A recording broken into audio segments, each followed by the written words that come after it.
दोस्तों नमस्कार, स्वागत है आपका बड़ी खबर बड़े खुलासे में।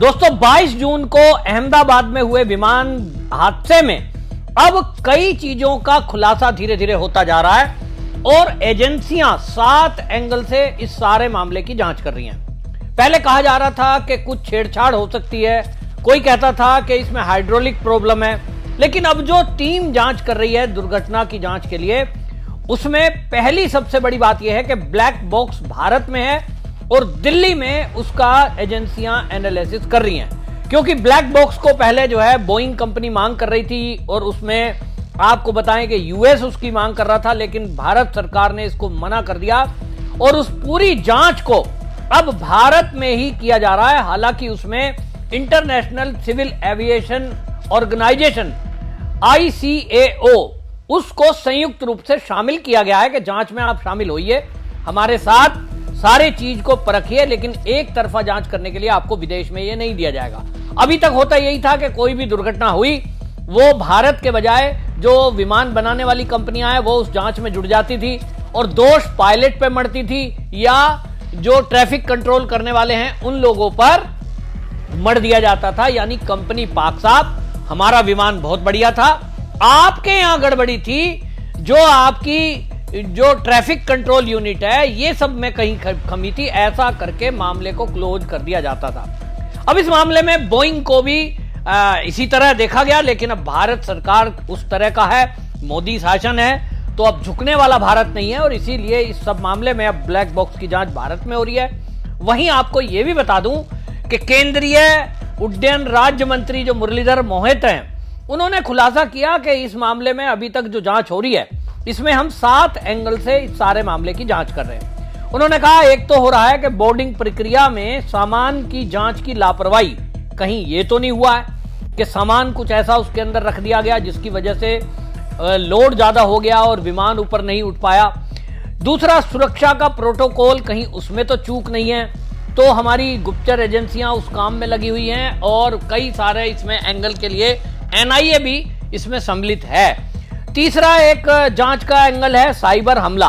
कुछ एक्सपर्ट की राय थी कि साइबर हमला हो सकता है, जो विमान है उसका इलेक्ट्रॉनिक इक्विपमेंट है उसको हैक कर लिया गया हो। इस तरह से हैक हुआ कि नहीं, साइबर अटैक था कि नहीं, इस मामले की जांच की जा रही है। एक तरफ एक टेक्निकल टीम जो बोइंग कंपनी के लोग आए हुए हैं वो भी, इसके अलावा भारत के एयरफोर्स के लोग भी इसमें जांच कर रहे हैं कि कोई टेक्नोलॉजी में तो कोई गड़बड़ नहीं थी, कोई हाइड्रोलिक प्रॉब्लम में तो कोई गड़बड़ नहीं थी, कहीं कोई मेंटेनेंस और रखरखाव का जो एक डेटा है उससे तो कोई गड़बड़ नहीं हुई है। हालांकि कंपनी बोइंग की तरफ से ये बताया गया है कि ये जो हमारा विमान है ड्रीम लाइनर, ये भाई सबसे बेहतरीन विमानों में से एक है और दुनिया के कई देशों में इसका संचालन बिल्कुल ठीक ठाक हो रहा है और भारत भी उसमें से एक है। दूसरी तरफ जो इंडियन एयरलाइंस है उसने भी इस बात का खुलासा किया कि इसका राइट साइड का, क्योंकि 2 इंजन वाला ये विमान था, वो बताया कि राइट साइड वाला जो इसमें इंजन था वो तो मात्र 4 महीने पहले नया लगाया गया। यानी उसमें कोई इस तरह की बात कह नहीं सकता कि विमान पुराना था जिस बातें उठ रही थी। भाई उन्होंने बताया कि इंजन तो अभी 4 महीने पहले ही बदला है। तीसरा, उसमें इंटरनल सबोटाज की बात कही जा रही है कि कहीं अंदर कुछ ऐसा विमान में गड़बड़ी तो नहीं हुई है कि मेंटेनेंस के टाइम कुछ ऐसा कर दिया गया हो जिसके कारण विमान उड़ते उड़ते नीचे जमीन पर आ गया। बाहरी हमले की बात की जा रही है, उस एंगल से भी जांच हो रही है कि कहीं ऐसा तो नहीं विमान उड़ा और जैसे कि कह रहे थे पक्षी हैं तो 2 पक्षी टकरा सकते हैं। ड्रोन से भी आजकल हमला हो सकता है कि किसी ने 2 ड्रोन अचानक उड़ाए हो और वो बहुत छोटे होते हैं, दिखते नहीं है, और दोनों को इंजनों में टकरा दिया हो। तो इस तरह की चीज भी, बाहरी कोई ऐसा हमला हुआ है क्या, इसकी भी जांच हो रही है। दूसरा जो है मानवीय त्रुटि की भी बात जांच हो रही है। पायलट या कंट्रोल टावर जो ATC की दिक्कत है, कहीं उसके तालमेल में कहीं जो है ये तो दिक्कत नहीं है। तो 7 एंगल से जांच हो रही है, ऐसा जो है केंद्रीय मंत्री ने बताया। अब इन सबको देख के एक बात तो बिल्कुल साफ है कि कुछ तो गड़बड़ है, नहीं तो अभी आप देखिए कुल मिलाकर तो कमेटी जो जांच कर रही है उसको 3 महीने का टाइम दिया है।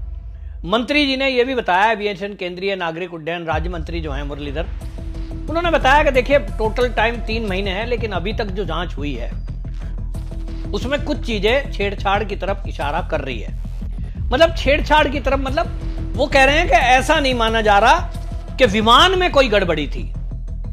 वो उनको प्रथम दृष्टया ठीक दिखाई दे रहा है कि कंपनी का रखरखाव, मेंटेनेंस, ये ऐसा नहीं लगता कि दोनों इंजन फेल होना।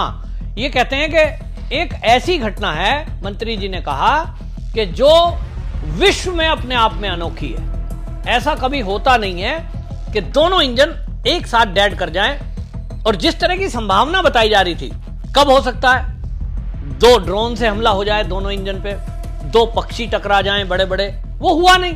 क्योंकि जो वीडियो सामने आई है, अगर वो नहीं आती तो ये लोग बाग चर्चा करने लगे थे कि भाई 2 बड़े उसमें इंजन है, 2 बड़े पक्षी कोई टकरा गए होंगे दोनों में एक साथ, इसलिए ऐसा हो गया। कोई ये भी कह सकता था साहब ड्रोन से हमला हो गया। अगर ऐसा होता तो जो वीडियो उस बच्चे ने छत से बनाई है, उसमें कहीं ना कहीं इंजन के पीछे से धुआं निकलता दिखाई देता।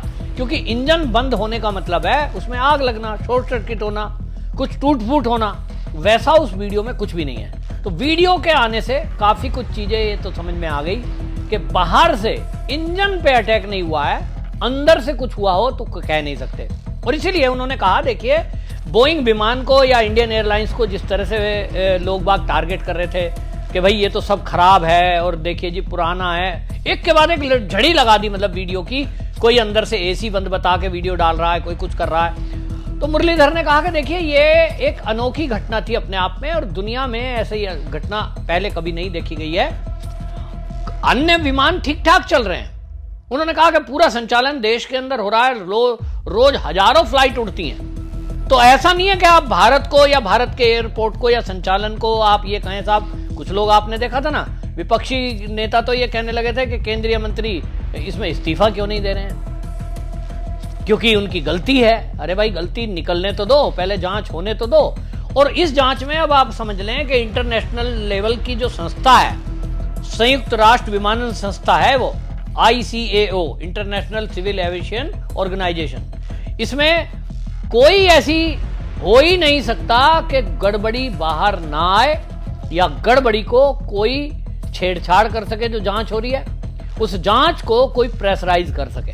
जो भी गड़बड़ी होगी वो सामने निश्चित रूप से आएगी। क्योंकि आप देखें भारतीय जनता पार्टी के लिए भी एक बहुत बड़ी क्षति है, क्योंकि पूर्व सीएम जो गुजरात के हैं विजय रूपाणी, उनकी मृत्यु उसमें हुई, जो मोदी जी के बहुत निकट रहे हैं। और पार्टी को उनकी हमेशा जरूरत है। जो पुराने कार्यकर्ता हैं, अनुभवी है, और खासतौर पे वो बहुत सिंपल, सरल और ईमानदार व्यक्ति रहे हैं, जमीन से जुड़े हुए रहे। उनका संगठन में बहुत बड़ा रोल है। अब आगे ऐसा समय था कि उनको कहीं राज्यपाल भी बनाया जा सकता था।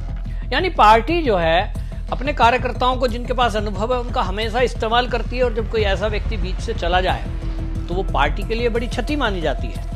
तो खास तौर पे मोदी जी उसको लेकर और अमित शाह दोनों लोग बहुत ज्यादा दुखी हैं, क्योंकि इन दोनों के साथ उन्होंने बहुत लंबे समय तक काम किया है। पारिवारिक संबंध, मतलब आप समझिए पूरा रिश्ते नाते सब ये हैं। तो इसलिए एक व्यक्तिगत क्षति जो है वो मोदी और अमित शाह के लिए है, और इसीलिए इसमें कोई कोताही नहीं बरती जाएगी, ये तो तय है। और इसमें जो है अब जितनी भी है, ईंधन की जांच भी, जो एक बात आई थी, कुछ एक्सपर्ट बता रहे थे कि भाई उसमें ईंधन में मिलावट हो सकती है, इसकी अब जांच सुनिश्चित की गई है कि जो भी ईंधन अब डाला जाएगा वो सब जो है उसकी पहले ठीक से जांच होगी, गुणवत्ता की जांच होगी। अभी तक हो सकता है इस बात पर मुद्दा ज़्यादा ध्यान न दिया हो, टैंकर आया है, चलिए भाई कंपनी से आया है, लगाओ और डाल दो। तो अब उसकी गुणवत्ता की जांच हो रही है। और जितने भी बोइंग बेड़े हैं उसके लिए ऑलरेडी आदेश दे दिया है गवर्नमेंट ने कि जितने भी बोइंग विमान भारत में संचालित हो रहे हैं उन सब का एक ऑडिट रिपोर्ट तैयार हो और सुरक्षा ऑडिट बनाया जाए। कब कब उनका मेंटेनेंस होता है, उसके क्या प्रोटोकॉल फॉलो किए जाते हैं, ये सब रिपोर्ट सरकार ने मंगाई है। तो सरकार की तरफ से मंशा बिल्कुल साफ है कि दोषी कोई भी हो उसको छोड़ा नहीं जाएगा। और जैसा आपको बता दूं, इसमें एंगल वो रखा गया है, मैं शुरू के दिन से कह रहा हूं, फिर रिपीट कर देता हूं। निश्चित रूप से जो मेरे पास एयरफोर्स के रिटायर्ड ऑफिसर ने जो बात बताई थी कि तेल में ही गड़बड़ी की गई और वही तेल जानबूझ के उसमें गड़बड़ी कर दी गई, ताकि जो दोनों इंजन है उनकी तेल की सप्लाई, और इंजन नहीं पूरे विमान को सप्लाई नहीं गई है, वो सब उसी वजह से हो सकता है कि जो मेन स्विच है ईंधन का वो ही बंद कर दिया गया हो किसी तरह से। अब ये कैसे हुआ है, उड़ने से पहले भी किया जा सकता है, क्योंकि एक्सपर्ट की राय थी कि 32 सेकंड तक फ्लाई कर सकता है अगर मेन स्विच ऑफ कर दें उसके बाद भी। जैसे कि मैंने उदाहरण दिया था आपको कि पुराने ज़माने में और आज भी अगर आपकी बाइक है और उसमें रिजर्व मेन का स्विच है, तो आप अगर बाई चांस स्विच ऑन करना भूल जाते हैं फ्यूल टंकी का, तो भी वो कुछ दूर 150 कदम चलती है बाइक आपकी। ठीक इसी तरह मेन स्विच ऑफ होने के बाद भी फ्लाई किया, गिर गया। अब ये मेन स्विच किसने बंद किया है, ये जांच में इस एंगल से भी जांच हो रही है। एनआईए अपनी तरफ से पैरेलल जांच कर रही है। तो एक बहुत बड़ी दुखद दुर्घटना हुई थी, जिसमें आपको पता ही है कि 270 मौतें हुई, कुछ डॉक्टर उसमें मारे गए, 241 पैसेंजर उसमें थे। तो ये एक दुखद हादसा है, लेकिन सरकार की तरफ से बिल्कुल सख्ती दिखाते हुए तय कर दिया कि भारत की एजेंसियां भारत में बैठकर बाकी एजेंसियां इस सब की जांच करेंगी और अगले 1-2 महीने के अंदर अंदर पूरी रिपोर्ट ये सब पटल पे होगी और देश जान पाएगा और इसके दोषी कौन हैं, उनको फिर कैसी सजा मिलती है ये देखने की बात होगी। उम्मीद तो है कि अगर सीमा पार भी कोई है तो अब उसको छोड़ा नहीं जाएगा, क्योंकि बदलता हुआ भारत है। आपकी इस पर क्या राय है, कमेंट में जरूर लिखें, वीडियो शेयर करें। वंदे मातरम।